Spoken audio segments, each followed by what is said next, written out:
إن الحمد لله نحمده ونستعينه ونستغفره ونعوذ بالله من شرور أنفسنا ومن سيئات أعمالنا من يهده الله فلا مضل له ومن يضلل فلا هادي له وأشهد أن لا إله إلا الله وحده لا شريك له وأشهد أن محمدا عبده ورسوله يا أيها الذين آمنوا اتقوا الله حق تقاته ولا تموتن إلا وأنتم مسلمون يا أيها الناس اتقوا ربكم الذي خلقكم من نفس واحدة وخلق منها زوجها وبث منهما رجالا كثيرا ونساء واتقوا الله الذي تساءلون به والأرحام إن الله كان عليكم رقيبا يا أيها الذين آمنوا اتقوا الله وقولوا قولا سديدا يصلح لكم أعمالكم ويغفر لكم ذنوبكم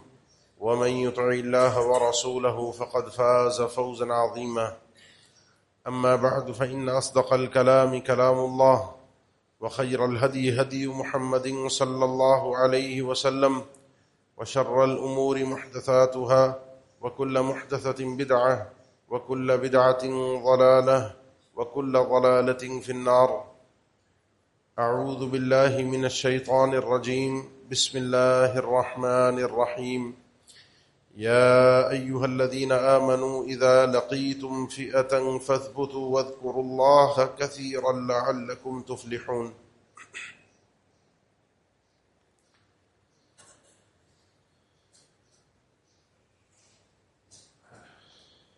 رمضان المبارک کا یہ بابرکت مہینہ جس کی ایک ایک گھڑی اور ایک ایک لمحہ ہمیں اللہ تعالیٰ کا قرب نصیب کر سکتا ہے، ان ایام میں انسان کا دعائیں، تلاوت، اذکار، صدقات اپنے رب کے لیے ہر قسم کی نیکی جو وہ کر سکتا ہے ان ایام میں، وہی ان دنوں کی گھڑیوں سے فائدہ اٹھا سکتا ہے، ورنہ یہ ایام اپنی جگہ پر جاری اور ساری ہیں، آئیں گے گزر جائیں گے، جس نے حاصل کرنا ہے وہی کر سکتا ہے، باقی جس نے وقت ضائع کیا، الا باغی الخیر اقبل ویا باغی الشر اقصر، جو خیر چاہتا ہے، بھلائی چاہتا ہے اپنی آخرت کی، اس کو چاہیے مزید محنت کرے، اور جو اب بھی گناہوں میں لت پت ہے، اب بھی اپنی حرکتوں سے باز نہیں آ رہا، اب تو رک جا، اب تو باز آ جا، اللہ کی رحمت اس مہینے میں اس قدر وسیع ہے کہ جو اس مہینے کی رحمت سے اپنے آپ کو اللہ کی رحمت سے بخشوا نہ سکا اس مہینے میں، وہ واقعی اس لائق ہی نہیں ہے کہ اس کے لیے دعا کی جائے۔ رمضان مبارک کے مہینے میں مختلف نیکیاں جہاں سر انجام دی جاتی ہیں، وہاں اللہ کے نبی صلی اللہ علیہ وسلم کے دور میں کئی ایک غزوات بھی ہوئے، اور رمضان کے مہینے میں معروف اور مشہور غزوہ بدر ہوا، جس کے پیچ و تاب سے آپ اچھی طریقے سے واقف ہیں کہ مسلمانوں کی کیا کیفیت تھی اور رب العالمین کے کیا ارادے تھے۔ وَتَوَدُّونَ أَنَّ غَيْرَ ذَاتِ الشَّوْكَةِ تَكُونُ لَكُمْ، تم نکلے تھے مدینہ سے، تمہاری سوچ میں تو یہ تھا کہ تمہیں وہ قافلہ مل جائے جس کے پاس تجارتی سامان ہے، لیکن اللہ کا ارادہ کچھ اور تھا، اللہ تعالیٰ چاہتا تھا، اس کی ارادہ یہ تھا، اس کی مشیت یہ تھی، وَيُرِيدُ اللَّهُ أَن يُحِقَّ الْحَقَّ بِكَلِمَاتِهِ وَيَقْطَعَ دَابِرَ الْكَافِرِينَ۔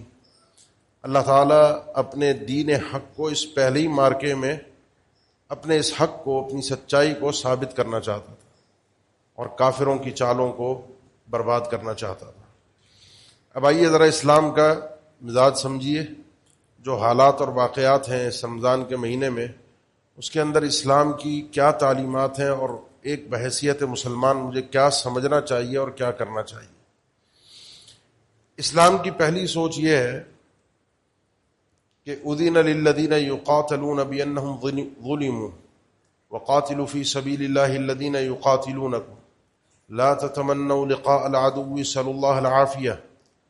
یہ قرآن مجید کی آیات اور اللہ کے نبی صلی اللہ علیہ وسلم کے فرامین یہ بتاتے ہیں کہ آغاز نہیں کرنا.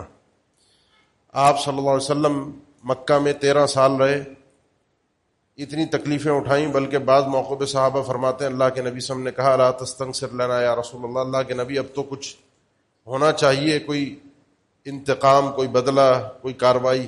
آپ نے فرمایا تم سے پہلی جو امتیں گزری ہیں ان کے حالات اگر تم دیکھو تو ان میں سے اہل ایمان کو لایا جاتا، گڑھا کھودا جاتا، گڑھا کھود کے آرے کو لا کر، بڑا سا آرا، اس گڑھے کے کنارے پر انسان کو لا کر ایمان سے پھرنے کا کہا جاتا. جب وہ نہ پھرتا تو اس کے جسم کو اس آرے سے چیر کر 2 ٹکڑے میں کر کے اس گڑھے میں پھینک دیا جاتا. یہ تکالیف بھی ان کو ان کے ایمان سے پیچھے نہ ہٹا سکیں، وہ اپنے ایمان پر ثابت قدم رہے. وَزُلْزِلُوا حَتَّى يَقُولَ الرَّسُولُ وَالَّذِينَ آمَنُوا مَعَهُ مَتَىٰ نَصْرُ اللَّهِ. اللہ نے ان کا پورا امتحان لیا. مَسَّتْهُمُ الْبَأْسَاءُ وَالضَّرَّاءُ وَزُلْزِلُوا. ہر قسم کی تکلیفوں سے، پریشانیوں سے، معاش کی تنگی سے، کھانے پینے کی قلت سے، دیگر دشمن کے خوف سے، پریشانیوں سے، مسائل سے، جب پوری طرح زمین ان پر تنگ ہو گئی، مسائل ان کے لیے ختم نہ ہوئے، یہاں تک کہ رسول بھی کہہ اٹھے اللہ کی مدد اب کب آئے گی، اور جب یہ موقع ہوتا ہے تو اسی کے بعد اللہ تعالیٰ کی مدد آتی ہے. تو اللہ اسلام کا پہلا اصول یہ ہے کہ لڑنا نہیں ہے. پہلا اصول یہ ہے، اللہ کے نبی صلی اللہ علیہ وسلم ہجرت کر کے مدینہ آئے تو آپ نے سب سے پہلے قریب میں معاہدے کیے. بنو نذیر، بنو قینقاع، یہ سارے جو یہودی قبائل تھے ان سے آپ کے معاہدے تھے. آس پاس کے جتنے علاقے تھے ان سب قبائل سے اللہ کے نبی صلی اللہ علیہ وسلم نے امن معاہدے کیے. ایک فوکس تھا، وہ دشمن بنا بیٹھا ہے، اس دشمن نے لڑنا ہے، اور وہ ہے قریش، مکہ والے، وہ لڑیں گے. تو اللہ تعالیٰ نے پہلے تو اجازت نہیں دی. اب بات یہ ہے کہ لڑنا اسلام کی نظر میں اب کیا ٹھہرا؟ نہ کسی علاقے پر قبضہ ہے، نہ کسی قومیت کی جنگ ہے، اور نہ ہی کسی دنیا کے وسائل پر قبضہ کر کے اپنے ہاتھ میں لے کر کسی کے تیل پر، کسی کی زمین پر، کسی کے گیس کے ذخائر پر، کسی کے سونے پر قبضہ کرنا مقصود نہیں ہے اسلام کا. نہ اسلام نے اس لیے جنگیں کی کہ مال غنیمت کو لوٹا جائے، اسلام کا یہ مقصد ہی نہیں تھا. اس لیے تو جنگ شروع ہی نہیں ہوئی. اس لیے اگر جنگ ہوتی تو یہ تو سارے دنیاوی مفادات تھے، ان دنیاوی مفادات کے لیے تو لڑنے کی اجازت کی ضرورت نہیں ہوتی ہے، تو انسان کی خواہش نفس سے لڑتا ہے. اسلام کو، مسلمانوں کو جب اجازت دی گئی، اذین للذین یقاتلون بانہم ظلموا، آج اجازت دی جا رہی ہے، اور یہ اجازت دینے والا رب العالمین ہے. کیونکہ یہ قتال جو ہے یہ رب کے حکم سے ہوتا ہے، اور رب کی رضا کے لیے ہوتا ہے، رب کی اجازت سے ہوتا ہے، اور رب کے اصولوں کے تحت ہوتا ہے، جو ہمارا خالق ہے، ہم انسانوں کو پیدا کرنے والا ہے. تو اسی لیے اللہ تعالیٰ نے فرمایا اب اجازت ہے. پھر اجازت ان سے جو تم سے لڑنے آ رہے ہیں، وقاتلوا فی سبیل اللہ الذین یقاتلون. یہ مراحل ہیں. ان مراحل کے بعد بھی اللہ کے نبی صلی اللہ علیہ وسلم نے فرمایا کہ یہ خواہش نہ رکھا کرو کہ دشمن کا مقابلہ ہو، ان سے لڑیں، ان کو ختم کریں، ماریں. لا تتمنوا لقاء العدو صلی اللہ العافیہ، اللہ سے عافیت کا سوال کیا کرو. جنگ میں اصل خیر نہیں، لڑائی میں اصل خیر نہیں. لیکن جب لڑائی مسلط کر دی جائے، جب کوئی اور حل نہ بچے، جب اللہ کے دین کو کوئی راستہ نہ ملے، سامنے والا حربی ہے، تو پھر اسلام کہتا ہے کہ اب کمزوری دکھانا، اب پیچھے ہٹنا. جب میدان میں اتر جاؤ تو فَاضْرِبُوا فَوْقَ الْأَعْنَاقِ وَاضْرِبُوا مِنْهُمْ كُلَّ بَنَانٍ حَتَّى إِذَا أَثْخَنْتُمُوهُمْ فَشُدُّوا الْوَثَاقَ. پھر تو اینٹ سے اینٹ بجا دینی ہے، پھر تو کسی کے سروں کو سالم نہیں چھوڑنا. جب میدان میں اتر جاؤ تو پھر بزدلی کا کوئی آپشن نہیں ہے، بھاگنے کی کوئی جگہ نہیں ہے کہ واپس پلٹ کے آ جاؤ میدان چھوڑ کے، ممکن نہیں. پھر جب جنگ مسلط ہو جائے تو پھر چھوڑنا نہیں ہے. اب آپ جانتے ہیں اللہ کے نبی صلی اللہ علیہ وسلم نے، یہ سن 2 ہجری سے اصل مارکہ شروع ہوا بدر کا، اور 8-9 ہجری میں جا کر غزوہ تبوک پر جا کے اختتام ہو گیا. یہ چند سالوں کا ایک حساب کتاب ہے، اس میں بھی مستقل جنگیں نہیں رہیں. اللہ کے نبی صلی اللہ علیہ وسلم کا اکثر وقت مدینہ میں گزرا، اور مورخین نے شمار کیا ہے کہ کتنے دشمنوں کو قتل کیا گیا ان جنگوں کے اندر، کتنے دشمنوں کو قتل کیا گیا.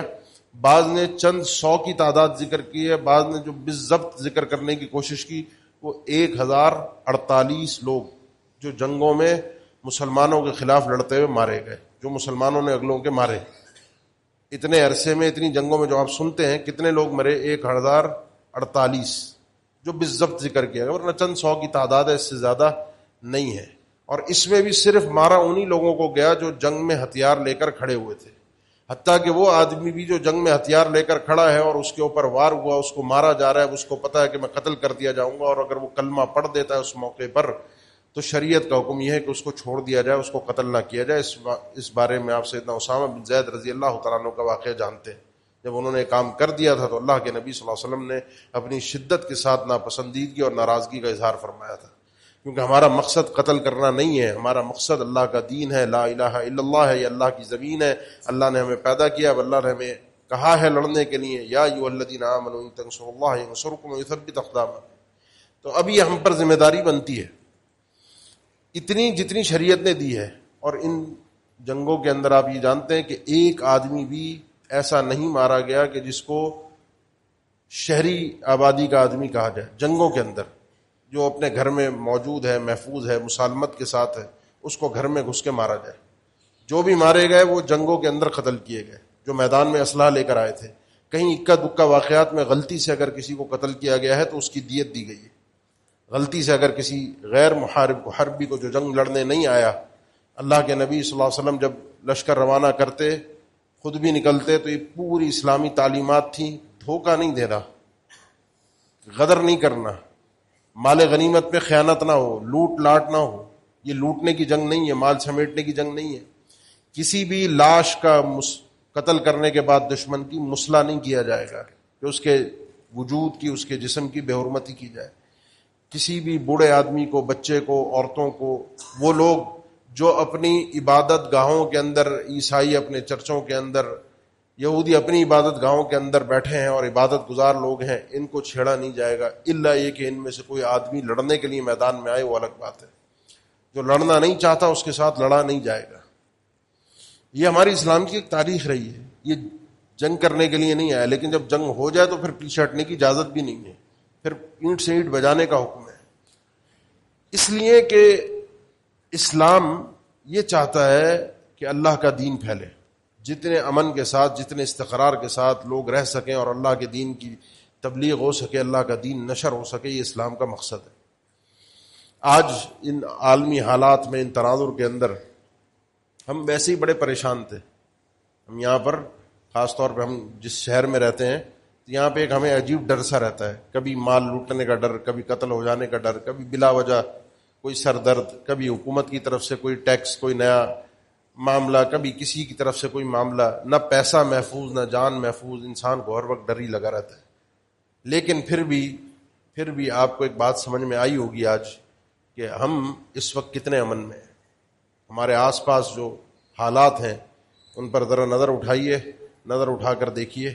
اب یہاں پر ایک شریعت کا مقصد میں جو اپنی، یعنی یہ تو اسلام کا ایک نظریہ تھا، اب آپ کو یہ بتانا چاہتا ہوں کہ امن قائم کیسے ہوتا ہے، کیونکہ امن بہت بڑی دولت ہے۔ من اصبح منکم آمنا فی سربہ معافا فی جسدہ عند قوت یومہ فکأنما حیزت لہ الدنیا۔ جس آدمی کے پاس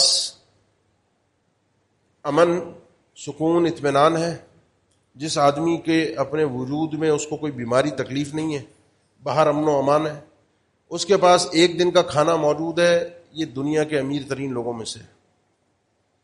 یہ امن جو ہے، جو باہر کا قائم ہوتا ہے، یہ بغیر حکومت کے قائم نہیں ہو سکتا۔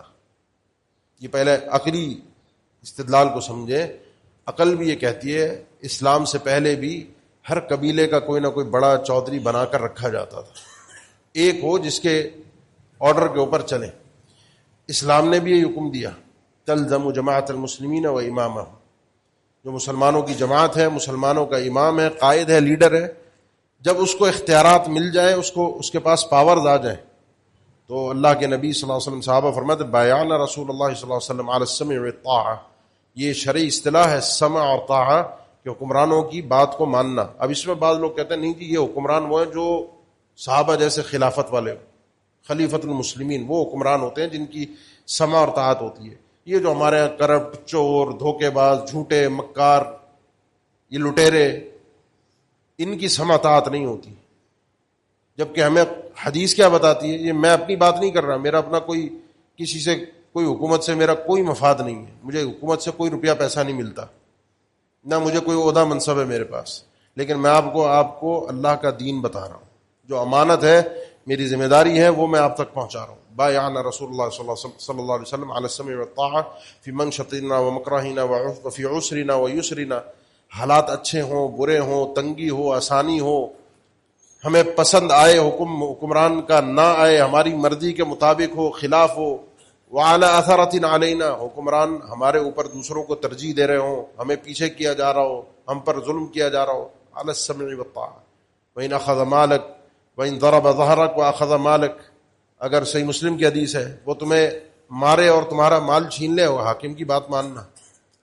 ہاں الا ان تروا كفرا بواح، ایک بات ہے کہ جب حاکم کے پاس تم یہ دیکھو کہ وہ کافر ہے، اور ایسا کافر جو پکا کھلم کھلا کافر ہوتا ہے، جس کے کفر میں کوئی اختلاف، کوئی شبہ، کوئی ان کے پاس کوئی اپنے دلائل، جیسے آج مسلکی اختلافات ہیں ہمارے، یا ویسے کچھ لوگ شرک اور کفر کرتے ہیں لیکن ان کے پاس اپنے اپنے حساب سے قرآن و حدیث سے کوئی شبہات نکال کے لے آتے ہیں، یوں بھی صحیح ہے یوں بھی صحیح ہے. ایک واضح کھلم کھلا کفر، اور عندکم من اللہ فی برہان، تمہارے پاس اللہ کی طرف سے ایک خاص مضبوط دلیل ہے، طاقت ہے، تو وہاں پر اطاعت سے تم باہر آ سکتے ہو. ورنہ حاکم ظالم ہو، کرپٹ ہو، چور ہو، لٹیرا ہو، اس کے جیسے بھی جرائم ہو، اس کا معنی نہیں کہ حاکم اس معاملے میں صحیح ہے، اس کا معنی یہ ہے کہ آپ کا اور میرا سسٹم صحیح سے چلے. حاکم کا تو اپنا حساب ہوگا، وہ تو جو ظالم حاکم ہے وہ تو اللہ کی بارگاہ میں کتنا مبغوض ہوگا کل قیامت کے دن، وہ ایک الگ قضیہ ہے. نہ حاکم کی یہاں پر کوئی عصمت ذکر کی جا رہی ہے کہ حاکم معصوم ہوتا ہے، وہ جو کہے گا جو کرے گا وہ بالکل درست ہوگا، ایسا نہیں ہے. مسئلہ یہ ہے کہ ہم میں سے ہر شخص اٹھ کے اگر اعتراض کرنا شروع کر دے، کیونکہ ایک ہماری فطرت ہے، اور وہ یہ ہے کہ جو بھی منصب پر بیٹھا ہو اس کے خلاف انگلی اٹھانی ہے، انسانوں کی فطرت ہے. بہت سی ہم نے اسلامی جماعتوں کو دیکھا، جب ان کو دنیا کے کچھ مقامات پہ حکومت ملی تو چونکہ فطرت میں تھا مخالفت، تو اپنا ہی بندہ آ گیا، اپنی پارٹی کا بندہ ہے، لیکن حکومت کی مخالفت کرنا، حاکم کی مخالفت کرنا ہماری رگوں میں ہے. تو مصر کے اندر ہم نے دیکھا کہ وہ حاکم کی مخالفت بھی، اپنے ہی حاکم کی مخالفت اسلامی حکومت کا ایک طریقے سے آیا ہے اور اس کی مخالفت کی گئی، اور اپنے ہی کرنے والے تھے. تو یہ شیوہ حاکم کو نصیحت کی جاتی ہے، خاموشی سے جا کر سمجھایا جاتا ہے. یہ جو انتشار ہے، یہ جو شور شرابہ ہے، یہ جو غلغباڑہ ہے، اس سے ہوتا کیا ہے؟ اس سے ہوتا یہ ہے کہ میں اور آپ بے چینی میں آ جاتے ہیں، بد امنی پھیلتی ہے، انتشار ہوتا ہے، سکون نہیں رہتا، اطمینان نہیں رہتا. آپ اپنے گھر سے نکلتے ہیں، بعض اوقات احتجاج ہو رہا ہے، 4 سے 6 گھنٹے میں وہ راستہ جو 15 منٹ کا ہوتا ہے 2-2 3-3 گھنٹے میں پورا ہوتا ہے. ایسا اگر نہیں ہے تو آپ مجھے کہیں کہ میں غلط کہہ رہا ہوں. اور وجہ کیا ہے؟ وجہ یہ ہے کہ جی ہم نے اسلام کے لیے کام کرنا ہے. اسلام کے لیے کام ایسے نہیں ہوتا. اسلام کے کام کے جو اپنے طریقے ہیں نا، یہ تو اغیار نے ہمیں دیے ہیں. جمہوریت کی راہ پر ہمیں چڑھا دیا، اس جمہوریت کے اندر ہمیں احتجاج کرنا سکھا دیا، حکمرانوں کی مخالفت کو سکھا دیا، ورنہ شریعت اندر کا حاکم ہے. اور یہ حکومت کا یہ جو تصور ہے، جس کو میں نے سمع اور طاعت کا آپ کو پیش کیا، دنیا کے اندر موجود ہے. اگر یہ دنیا کے اندر موجود نہ ہو تو سسٹم چل نہیں سکتا. ہمارے یہاں یہ سسٹم، یہ جو شریعت کی جتنی نصوص میں نے ابھی تھوڑی بہت پیش کی، اس کے علاوہ اور بھی ہیں. صحیح مسلم میں کتاب الامارہ بھرا پڑا ہے، صحیح بخاری میں حدیث بھری پڑی ہیں، جو ہمیں نہ سنائی جاتی ہیں نہ ممبروں سے بیان کی جاتی ہیں. ہمارے ایک انتشار کی فضا ہے، بس حکمران غلط ہی ہوتا ہے. ہمارے یہاں ان حدیث پر عمل ہوتا ہے، دنیا عمل کرتی ہے، امریکہ عمل کرتا ہے، یورپ عمل کرتا ہے. کب؟ وہ ایک قاضی کو رکھتا ہے، ایک جج کو.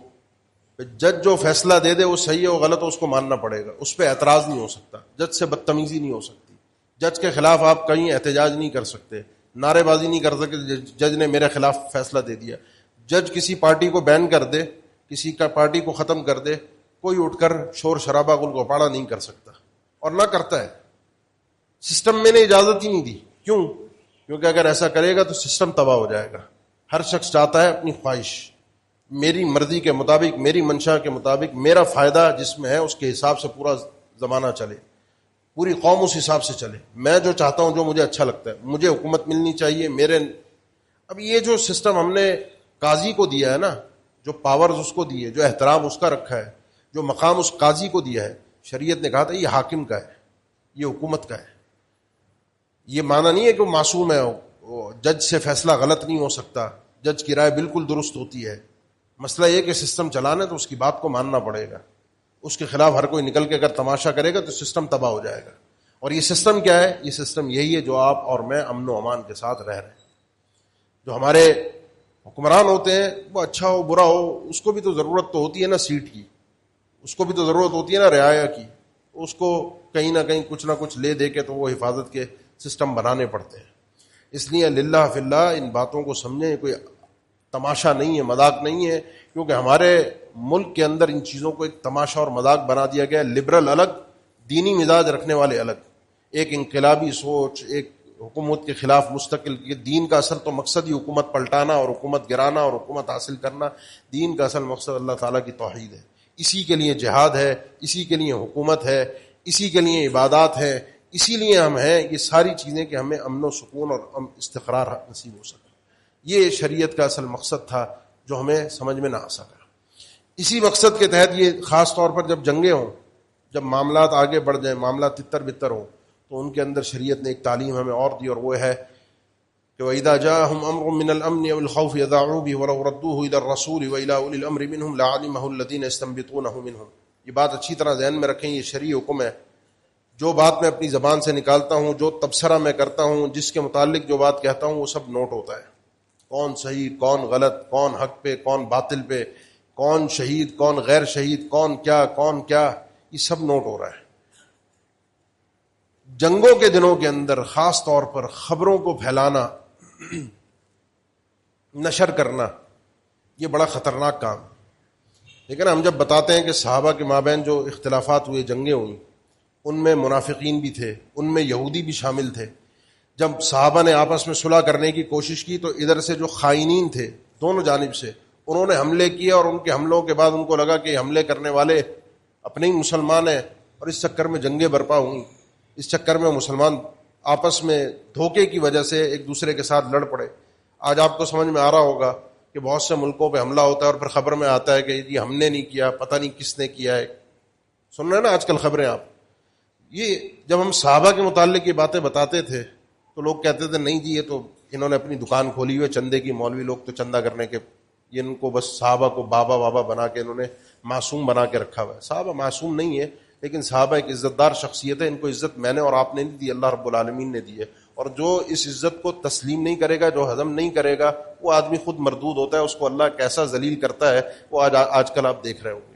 اللہ کے اولیاء کے ساتھ جو شخص دشمنی کرتا ہے، ان صحابہ جیسی شخصیات کے ساتھ بغض رکھتا ہے، اس کو اللہ کہاں کیسا ذلیل اور رسوا کرواتا ہے، یہ بھی آپ کو آج کل نظر آ رہا ہوگا. بہرحال رمضان میں ان موضوعات کو بیان کرنا سچی بات ہے دل نہیں کرتا، مقصود نہیں ہوتا، لیکن حالات نے مجبور کیا ہے، ہماری ذہنی پستی نے مجبور کیا ہے کہ جو جنگوں کے حالات میں انسان کو خبریں پھیلانے سے شریعت نے روکا ہے بغیر تصدیق کے. جب تک انسان نے آنکھوں سے دیکھا نہ ہو، پتہ نہ ہو، یا سچی خبر ہو پھر بھی اس کو پھیلانے سے پہلے انسان 100% دیکھے کہ اس کو نشر کرنے سے کہیں مسلمانوں کا نقصان تو نہیں ہوگا. سچی بات کو پھیلانے سے کہیں مسلمانوں کے اختلافات کے اندر یہ چیز مزید پھیلے گی تو نہیں، بڑھے گی تو نہیں. یہ سارے مقاصد شریعت ہے. اور اس کے بعد سب سے اہم ترین چیز جو ہمارے کرنے کی ان دنوں میں، جب ہم یہ بات کہتے ہیں کہ جی آپ بلا وجہ ان فضول چیزوں میں نہ پڑیں، آپ کا اور میرا کام کیا ہے؟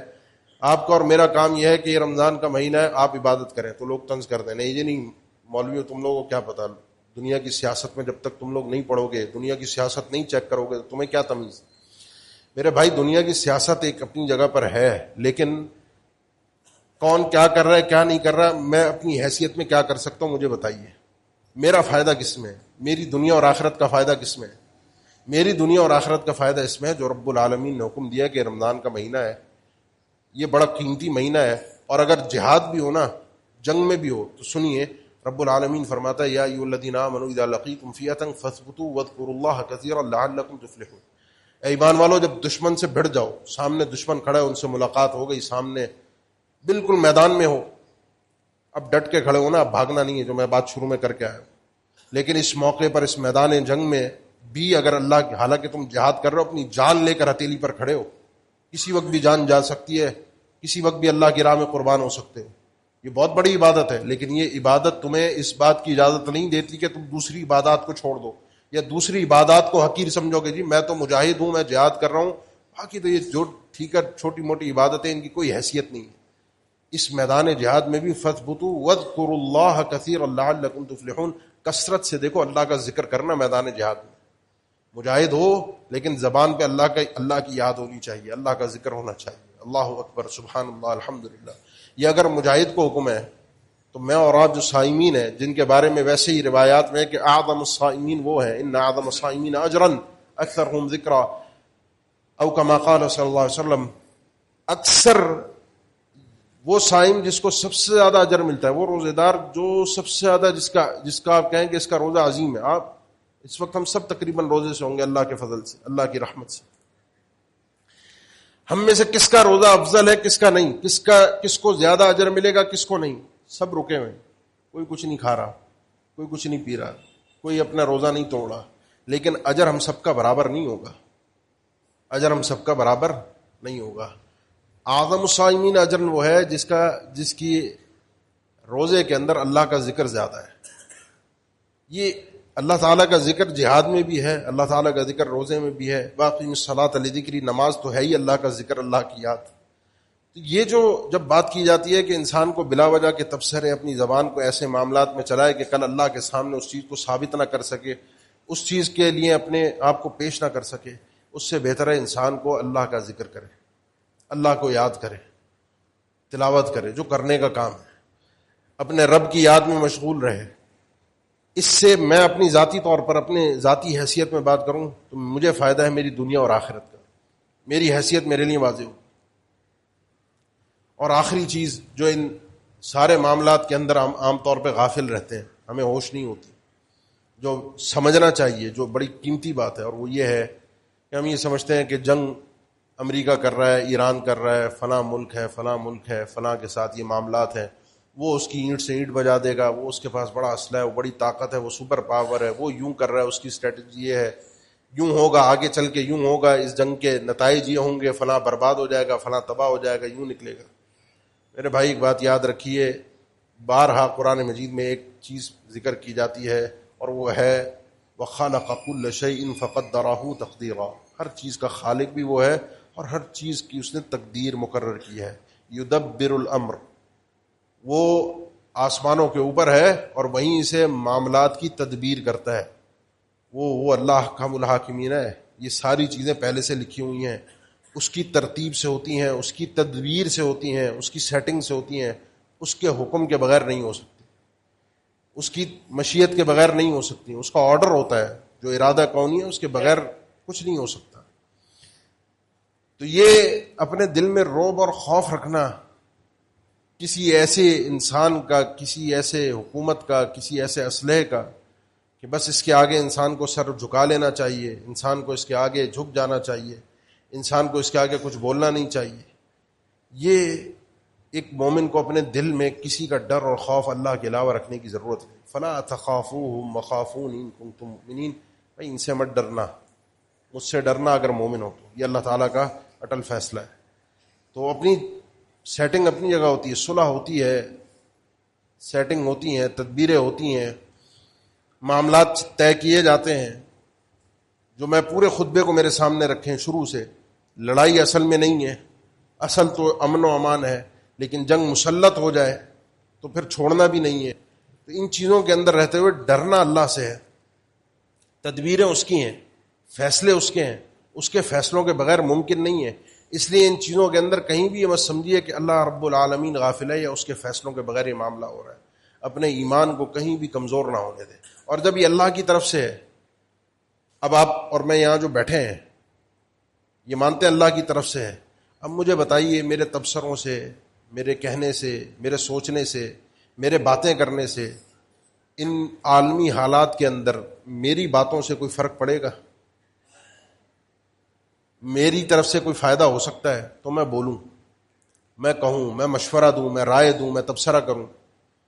اگر میرے کہنے بولنے سے کچھ نہیں ہوگا اور کوئی فرق نہیں پڑے گا، کیونکہ میری ذاتی طور پر کوئی حیثیت نہیں ہے. میں اپنی حیثیت کو بھی سمجھوں. جب میری کوئی حیثیت نہیں ہے تو پھر اس کے بعد مجھے کرنا یہ چاہیے کہ جس کا اصل مقام ہے، جو اصل تدبیر کرتا ہے، جو اصل فیصلے صادر فرماتا ہے، اس کا ذکر کروں اور سب سے اہم ترین اس سے دعا کروں، جو میرے کرنے کا کام ہے۔ میں اس وقت لڑ نہیں سکتا ان عالمی حالات میں جا کر، نہ میں کوئی ثالثی کر کے صلح کرا سکتا ہوں، نہ میں کسی کو کوئی میزائل فراہم کر سکتا ہوں، نہ میں کوئی فیصلے کر سکتا ہوں۔ اپنی حیثیت، اپنی ذاتی حیثیت کو سمجھوں۔ میری ذاتی حیثیت میں اپنے اصل مالک الملک سے التجائیں کر سکتا ہوں، اس سے راز و نیاز کی باتیں کر سکتا ہوں۔ اور انبیاء نے یہی کیا، انبیاء نے سارے کام کیے، اللہ سے دعائیں کی۔ جنگ سے پہلے بھی اللہ کے نبی صلی اللہ علیہ وسلم نے دعائیں فرمائی۔ سب سے پہلے مارکے کے اندر جو رمضان میں ہوا تھا، اللہ کے نبی صلی اللہ علیہ وسلم بنفس نفیس اس میں شریک ہوئے تھے، غزوہ بدر، جہاں سے میں نے بات کا آغاز کیا تھا۔ اللہ کے نبی صلی اللہ علیہ وسلم وہ رات جس کے اگلے دن مارکا کے آغاز ہونا تھا، وہ رات اللہ کے نبی صلی اللہ علیہ وسلم کی دعاؤں میں گزری تھی، اور اتنی شدت کے ساتھ دعائیں کی تھیں، اتنی آہوزاری کے ساتھ دعائیں کی تھیں، حالانکہ یقین تھا اللہ کے وعدے پہ کہ اللہ کا دین غالب آئے گا۔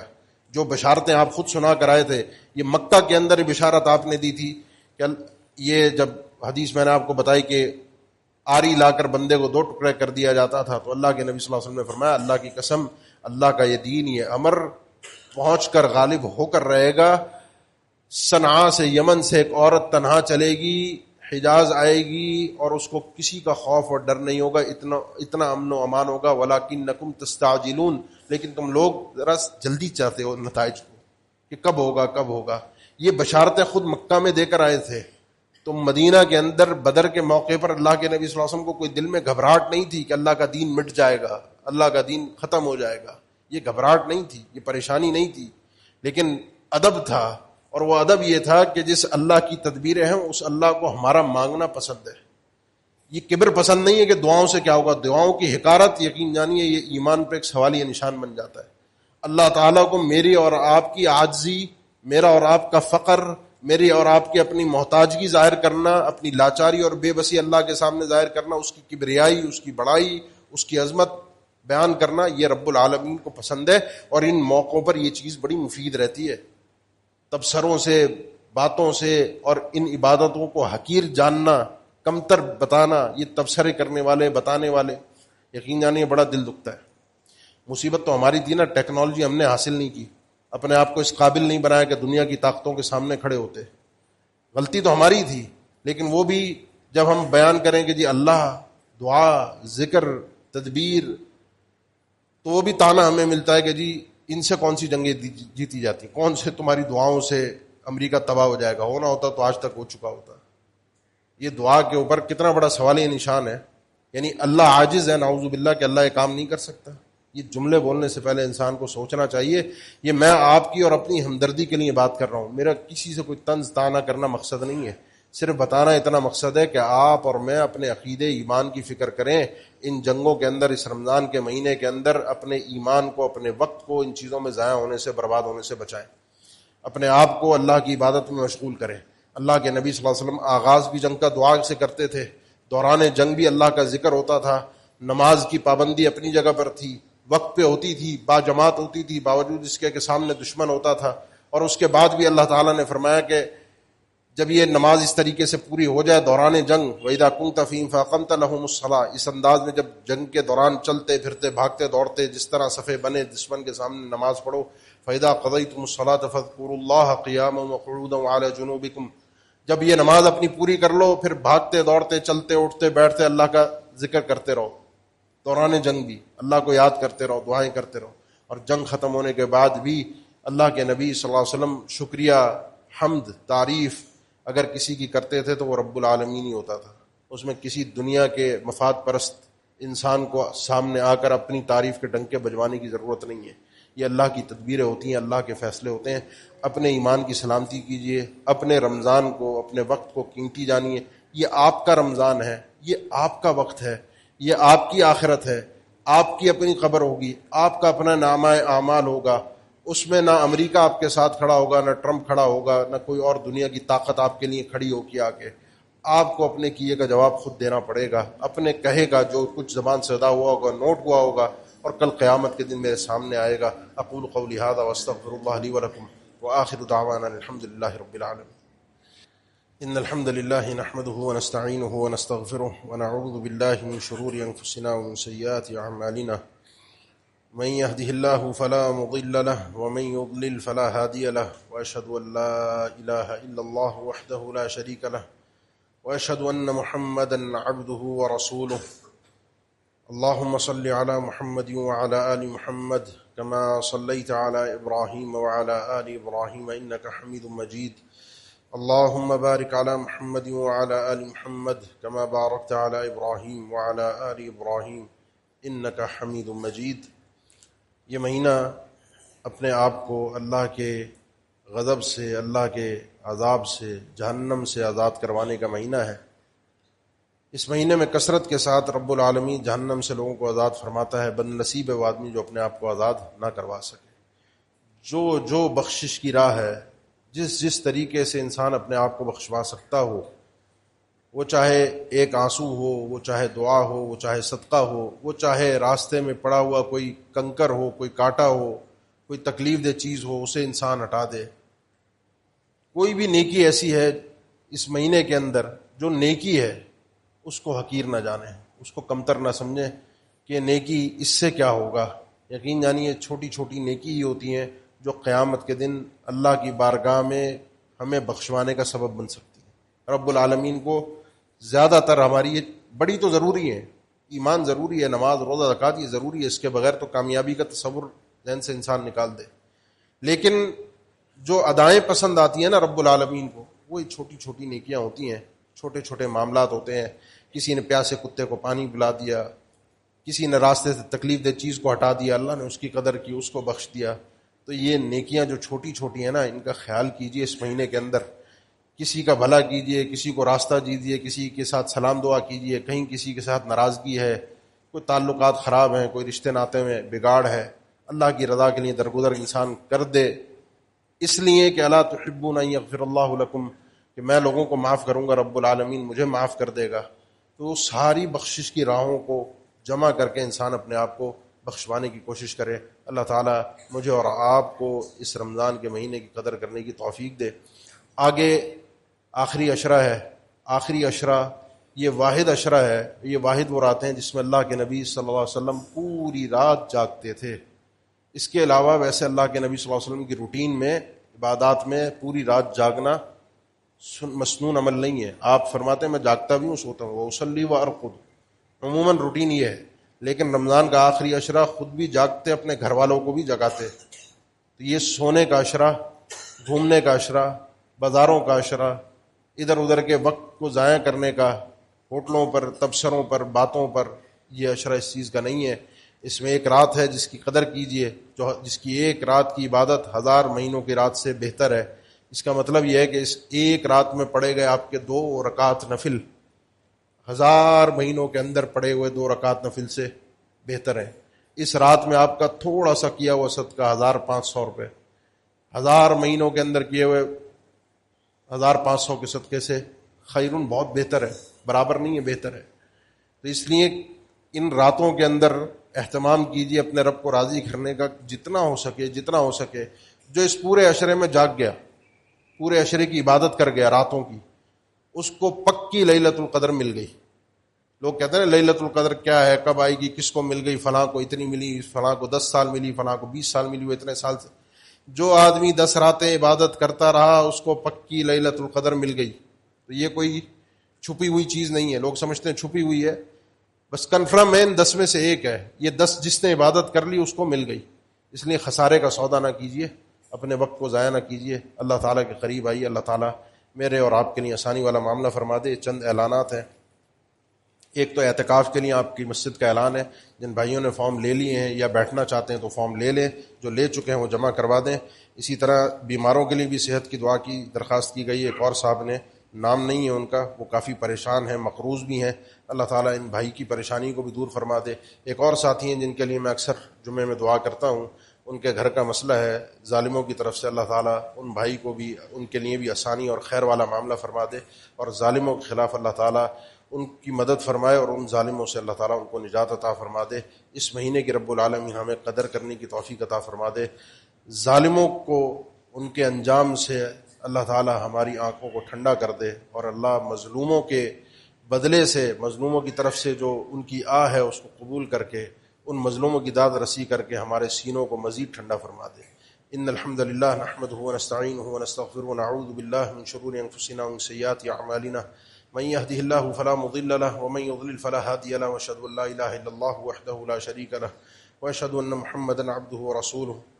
عباد الله ان الله يأمر بالعدل والإحسان وإيتاء ذي القربى وينهى عن الفحشاء والمنكر والبغي يعظكم لعلكم تذكرون فاذكروا الله الجليل يذكركم واشكروه على آلائه ونعمه يزدكم ولذكر الله أكبر والله يعلم ما تصنعون۔